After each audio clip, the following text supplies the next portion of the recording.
तो हेलो दोस्तों, कैसे हैं आप लोग। हाँ, माना ये लाइन किसी और की है, बट फिर भी ट्राई कर रहे हैं बोलने का। डोंट माइंड, उसकी तुलना और मेरी तुलना की नहीं जा सकती। चलिए फिर स्टार्ट करते हैं। तो स्वागत है आपका मेरे चैनल पर।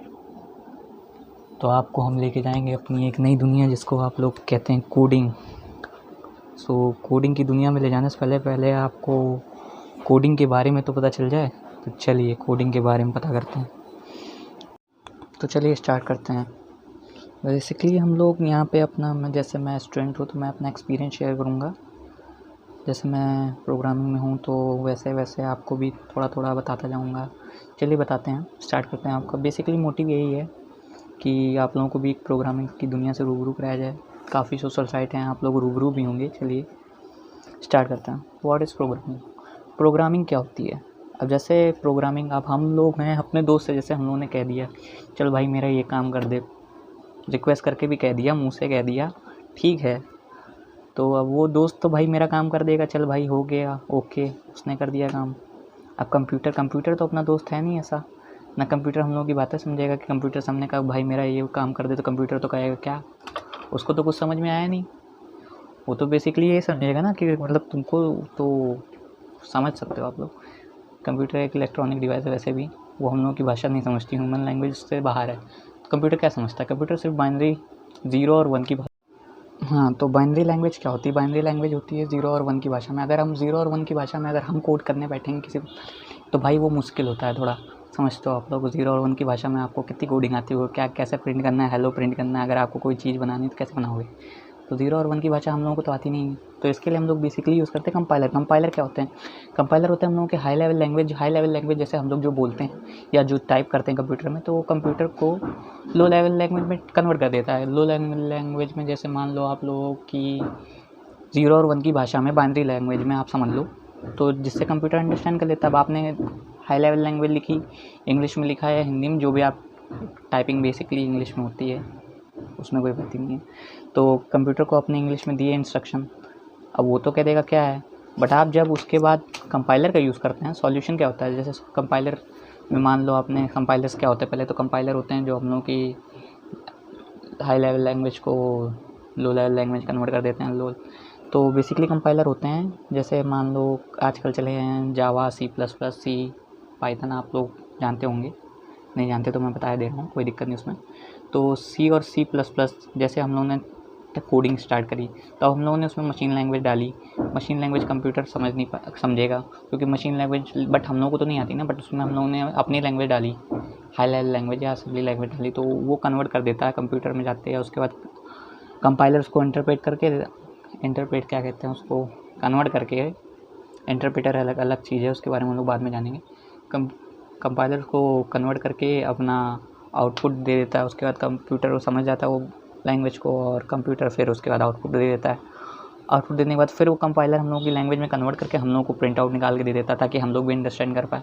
तो बेसिकली कंपाइलर का यही काम होता है। तो अब कंपाइलर के बारे में तो आप लोग जान गए। तो प्रोग्रामिंग हम लोगों के लिए ज़रूरी क्यों है? प्रोग्रामिंग का क्या स्कोप है? प्रोग्रामिंग का वैसे बहुत स्कोप है। जैसे आजकल जानते हैं आप लोग, कंपनियां हैं अमेज़ॉन, ईबे, गूगल, माइक्रोसॉफ्ट, काफ़ी स्कोप है। बेसिकली अच्छे अच्छे पैकेज पे आपको हायर भी कर लेती हैं। तो इसके लिए आप लोगों को क्या करना चाहिए? थोड़ा प्रोग्रामिंग में एक्सपर्ट होना चाहिए। मतलब काफ़ी क्षेत्र हैं आईटी सेक्टर्स में, लेकिन जॉब्स मिलने के चांसेस ज़्यादा होते हैं। तो आप लोग ट्राई कर सकते हो, प्रोग्रामिंग भी एक अच्छा स्कोप है। सिर्फ जॉब लेने के मकसद से नहीं, बट आप नॉलेज के लिए भी ट्राई कर सकते हो। तो फिर स्टार्ट करते हैं प्रोग्रामिंग। चलिए चलते हैं अपने कंप्यूटर स्क्रीन पर और टाइप करते हैं आज का पहला कोड। तो इसके लिए एक सॉफ्टवेयर आता है टर्बोसी। जैसे टर्बोसी पे हम लोग प्रोग्रामिंग बहुत कम करते हैं आजकल, नए कंपाइलर भी बन गए हैं, बट फिर भी आपको टर्बोसी पे स्टार्ट करवाते हैं। अभी तो आपको बेसिक जानना है, तो बेसिक जानने के लिए चलिए हम लोग चलते हैं टर्बोसी पे। तो हमारा कंपाइलर स्टार्ट हो गया। स्क्रीन थोड़ी सी वैसी है, उसको थोड़ा सा अवॉइड कर दीजिएगा।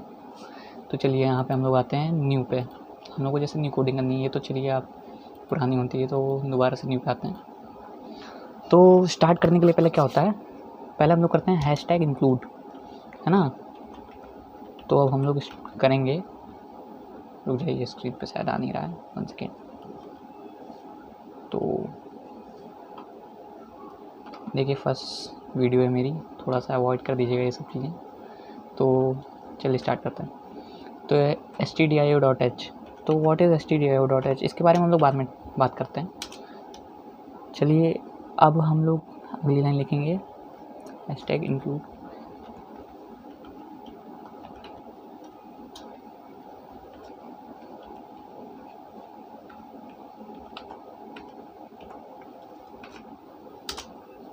ये क्या होते हैं? ये हम लोगों की बेसिकली लाइब्रेरीज़ होती हैं जिनमें हम लोगों का मतलब फंक्शन सेव होते हैं। जैसे हम लोगों को क्या प्रिंट कराना है, कि इनपुट कैसे लेगा, कंप्यूटर आउटपुट कैसे देगा, तो ये सब इसी में सेव होता है। तो चलिए फर्स्ट कोड स्टार्ट करते हैं। अब जैसे आपको अपना नाम प्रिंट कराना है तो उसके लिए वर्ड मेन क्या होता है ये सब हम बाद में डिस्कस करेंगे। पहले आपको आपका कोड दिखा देते हैं करके।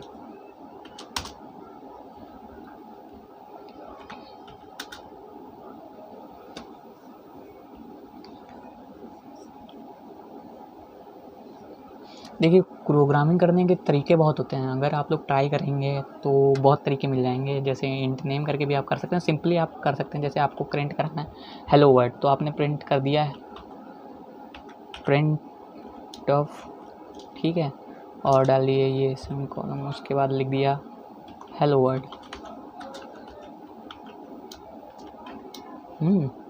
और ब्रैकेट ओपन करके सेमीकोलन लगा दिया, उसके बाद ब्रैकेट क्लोज। और ये हम लोग डालते हैं क्लियर स्क्रीन। क्लियर स्क्रीन क्यों डालते हैं? क्योंकि आप लोग पुराना बार बार, अगर जैसे आप बार बार प्रिंट कराएंगे तो बार बार प्रिंट होने पे ये होता है ना कि बार बार वही पुराना आता जाएगा, उसी के आगे उसी के आगे उसी के आगे, तो इसलिए क्लियर स्क्रीन का यूज़ करते हैं हम लोग। चलिए यूज़ करते हैं।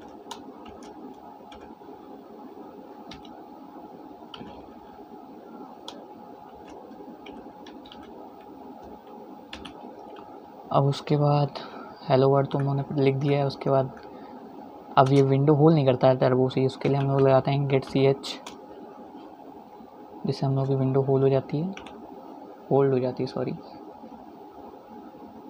चलिए अब इसको कंपाइल करते हैं। कंपाइल करने के लिए हम यूज़ करते हैं Ctrl+F9 से। सीधे आप रन भी करा सकते हो, उसमें कोई दिक्कत नहीं है। चलिए रन करा देते हैं।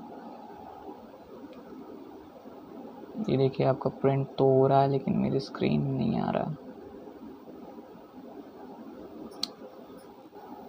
चलिए तो उसके लिए हमने /n लगा दिया। /n लगाने से ये होता है बेसिकली कि न्यू लाइन से प्रिंट होता है।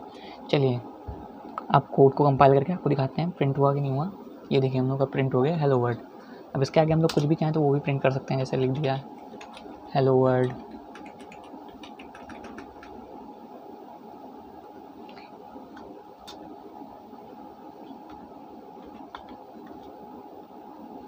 या फिर लिख दीजिए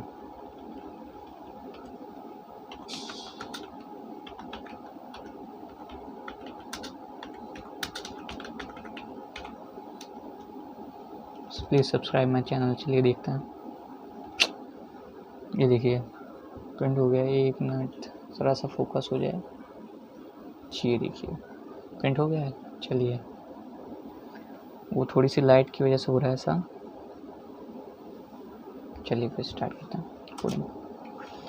तो अब आपको बेसिकली बताते हैं अगले वीडियो में कि वर्ड मेन क्या होता है, stdio. क्या होता है, ये सब के बारे में बताते हैं। चलिए आज के लिए बस इतना ही, और वीडियो अच्छी लगी हो तो सब्सक्राइब करिए, सपोर्ट करिए। चलिए ओके, टाटा बाय बाय।